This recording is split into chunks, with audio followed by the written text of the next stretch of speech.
রাষ্ট্র সংস্কার নিয়ে চলমান সংলাপের সমাপ্তি টানা এখন কমিশনের প্রধান লক্ষ্য বলে মন্তব্য করেছেন জাতীয় ঐকমত্য কমিশনের সহসভাপতি অধ্যাপক আলী রিয়াজ। তিনি বলেছেন, আমাদের লক্ষ্য জাতীয় সনদে স্বাক্ষর করা।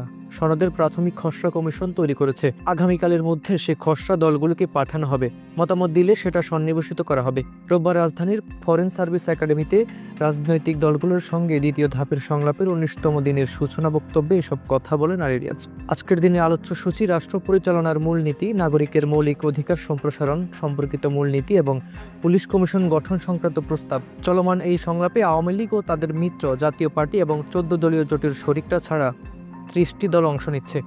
খসড়া নিয়ে সংলাপে আলোচনা করা হবে না জানিয়ে আলী রিয়াজ বলেন, যদি বড় রকমের মৌলিক আপত্তি ওঠে তাহলে আলোচনায় আনবো, না হলে আনবো না।